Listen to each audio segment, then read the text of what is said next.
What's up YouTube? I'm Charmaine Jamil and welcome back to another video. This week's video is all about 3 tips to help you find your sweet spot in life. Now, if you've never heard that phrase, it really just simply means all of the different qualities that come together to give you the most optimal contact with life. If you've ever heard that phrase in a sports term, it's essentially if you've ever played baseball or tennis or racquetball or anything where you're using some type of tool to hit a ball. If you've ever had that sensation or feeling where you just hit the ball in the best spot and it makes contact with the ball and it just simply goes far without any type of hesitation. Once you swing, it's like a fluid motion. We can really take note of that phrase for our own life. The first thing that I really want you to think about while I'm sharing these 3 tips is, what does that mean for me? What does that look like for me? And as you finish this video, that's what I really want you to kind of just think about. How can I move forward with those tips that Charmaine shared and really start to create what my sweet spot in life is? So here are my 3 tips for you. So tip number 1, make peace with the past. Tip number 2, focus on you, choose you every single time. And tip number 3, find inspiration in everything. When I was on my own journey, and still am on my journey to finding my sweet spot in life, my videos before, you know that I've shared a situation about my family where I no longer speak to my siblings.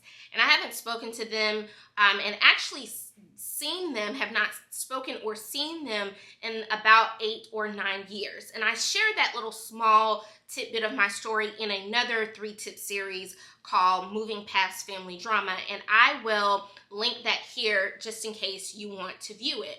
However, in that video, I kind of shared about me moving on from that situation and really finding and paying attention in how I can be grounded within myself. And so within that whole journey and me really moving on to finding what my purpose was, aside from, any negative situation that I had going, I started to come into this feeling of, wow, this is really a sweet spot for me, because anytime I'm in a situation, I find myself not getting angry as much as I used to, not really willing to go back and forth in negative conversations with people, and really setting out boundaries for myself.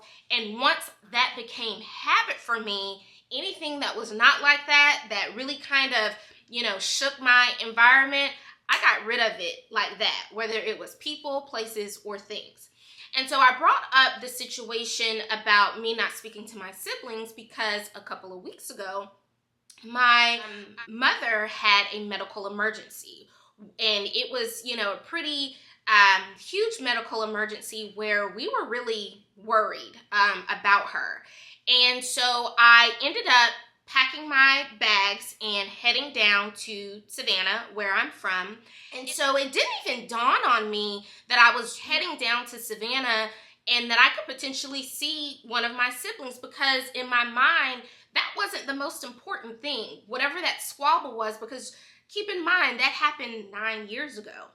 And so when my siblings text me to let me know, hey, our mom is having a medical emergency, I didn't respond. I knew that I could call my dad to see what was happening, but I still kept my boundaries because, one, I did not want that particular situation to get anything misunderstood that, oh, well, Charmaine, since this situation has happened, now she's going to revert back to who she was, and, we can all just have a kumbaya moment. That's one thing I did not want to happen. I wanted to keep it very separate. What's happening with our mom is what's happening with our mom, and how everyone handles that, that's their business. How I handle that, that's my business. However, what really helped me to understand about why it's so important to make peace with your past is because there was an individual that was very close to the situation that knew what happened all those years ago and knew that I was coming home to make sure my mother was okay.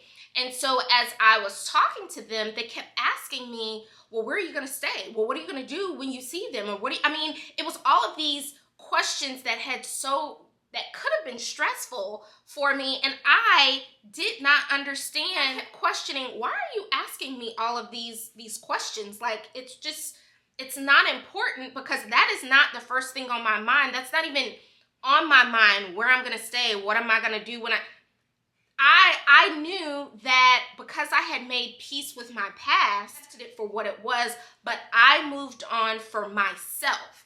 I did not allow any type of remnants of that situation, any type of negativity from that situation derail me from being who I wanted to be in life. Regardless of whether they'll always be my siblings. I can't change that, but I can put up my own boundaries to make sure that I'm not triggered by any type of situations from what happened in the past, that they don't dictate what happens for me in my present. And that's what I knew I was moving forward with going down to Savannah. And so when this individual kept questioning and trying to, and I don't think they meant anything by it, I think it's a natural response, but my natural response was, I've made peace with that situation. No one can shame me from me thinking that I should be ashamed because I don't speak to my siblings, or that I, keep certain boundaries up around myself. One, to keep my stress down, to keep negativity out, and for my own well-being and safety. And because I had made peace with that, no one, including that individual, not even the situation of my mother, could change that. So that really leads me into tip number 2, focus on you, choose you. Because after that whole situation with my siblings, I started to focus on me and my glow areas. And these are the glow areas that I recommend you really finding what is the optimal space for you in this glow area.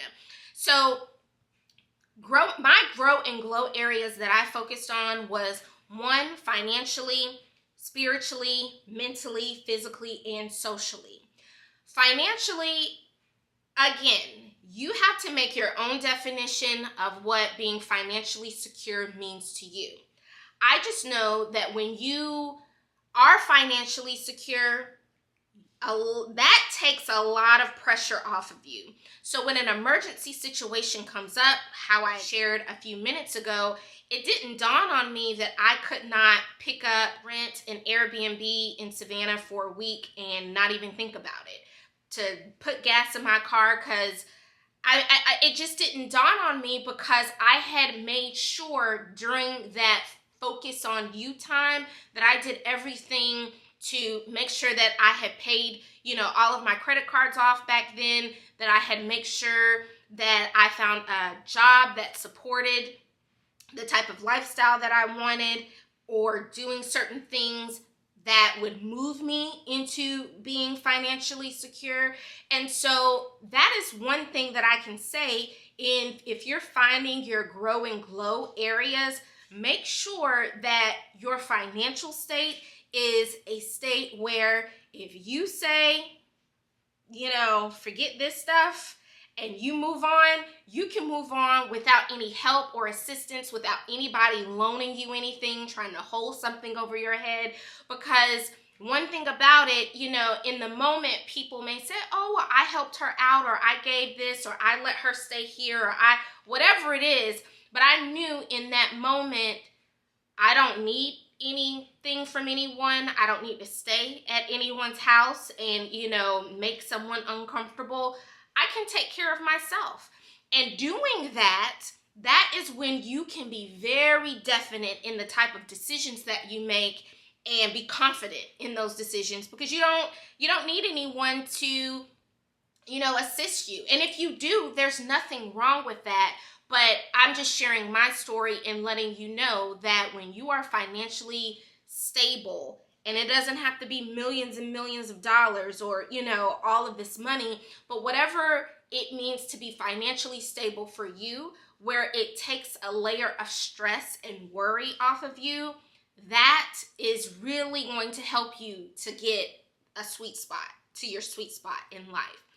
Spiritually, I knew that, for whatever the situation was with my mom, however it turned out, I know what my beliefs are. I know who I believe in. I'm not going to spend a long time on this part because everyone has their own spiritual beliefs. And whatever that spiritual belief is, if that's something that you feel strongly about, spiritual belief really helps to shape your emotions and how you move through life because, certain emergencies or things may come up, and it helps you to accept things for what they are and not really trying to make your mind say, well, I wish it was this. Why wasn't it this? It really helps you to figure out, what does this moment mean for me right now, and how can I address the moment and move forward with the belief knowing that everything is going to work out how it's supposed to work out. And that really goes for mentally as well. When I got there, I haven't been home, actually, like in my parents' home in 9 years. And so I think a lot of people who were close to the situation was kind of like, well, what is Charmaine? They could not wrap their mind around, well, how is she handling this? Are they gonna, is it gonna be a blow up situation again? And it was none of that. It was the point of, I knew I had focused on myself for so long to choose me.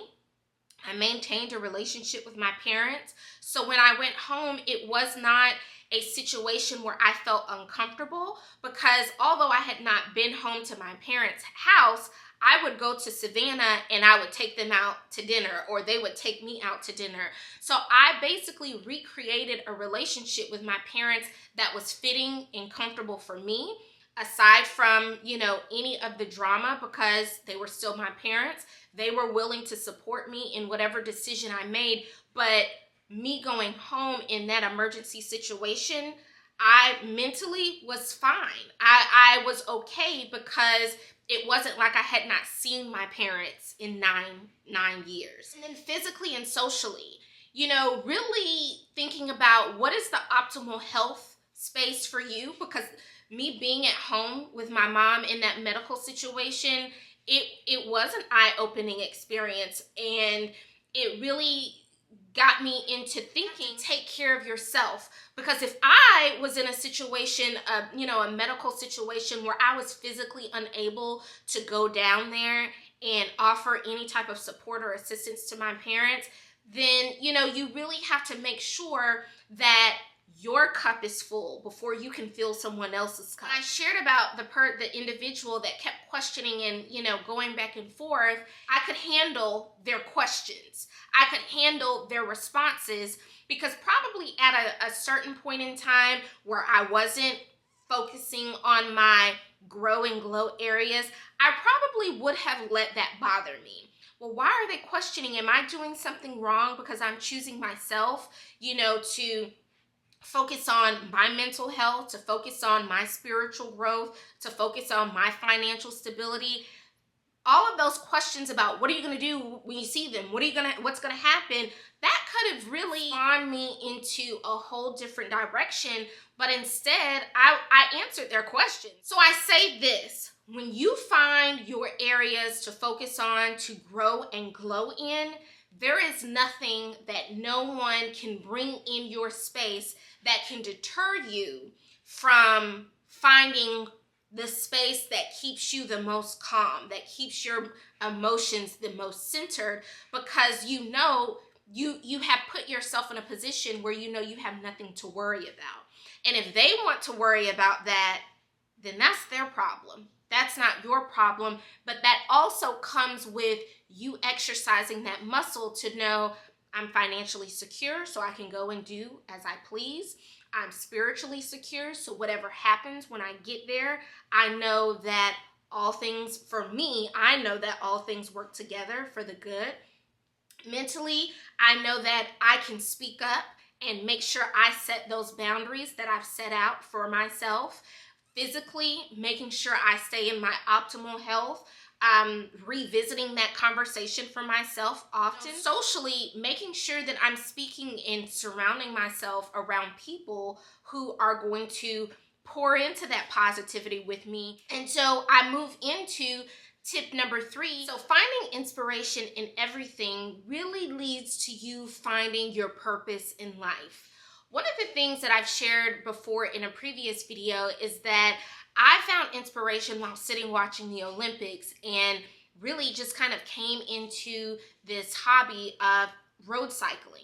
And it's really one of the best things that could have happened for me because it puts me in certain situations where I'm able to build this muscle of my grow and glow areas that I was just speaking with you about, because I know who I want to be around socially. I know how to make those connections for people who have that same mindset and or have a different mindset as me where I can learn from them. The thing about it is you don't know what you like until you actually try it and can make a decision and say, I don't really like this.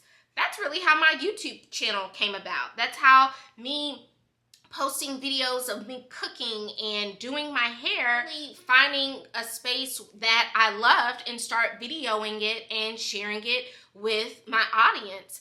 And so that is really where I really want to encourage people to center themselves on finding inspiration in everything. And that can be the negative and the positive, because the negative shows you what you don't want and the positive shows you what you do want. And then you find that space where you have to figure out, how do I get rid of one to make sure I have more of the other in my life? And so I really hope that these 3 tips really help you to find some type of organization of your thoughts and how to find your sweet spot in life. I hope that you like this video. Please don't forget to like and subscribe, and I'll see you next time.